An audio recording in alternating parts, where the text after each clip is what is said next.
નમસ્કાર દર્શક મિત્રો, માલંત્રીમાં આપનું સ્વાગત છે. પ્લીઝ પૂરો વિડીયો જોજો, લાઈક કરજો, શેર કરજો અને અમારી ચેનલને સબસ્ક્રાઇબ કરજો. મહુવામાં ચૂંટણીના માહોલ વચ્ચે જૂની અદાવતમાં યુવક પરના હુમલામાં યુવકનું મૃત્યુ.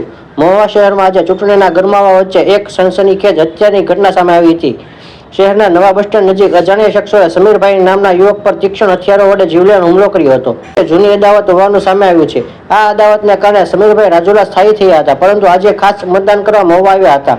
ધોળા દિવસે તીક્ષ્ણ હથિયારોના ઘા ઝીકી હુમલાખોરોએ તેમને મોતને ઘાટ ઉતાર્યા હતા.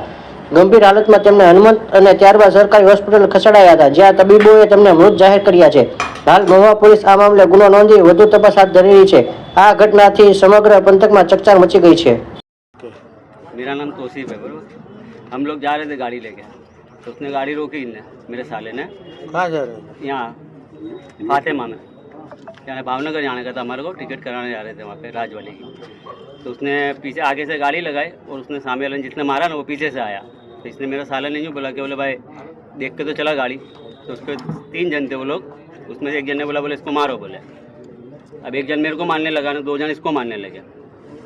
बस इतना बना इसको, फिर मैंने फिर के देखा ना तो उसको खून निकलने लगा। कौन था मारने वाला? एक तला था ने एक जकवान था ने उसके चाचा या मौसी का कोई लड़का था। हाँ वो जो यहाँ रहते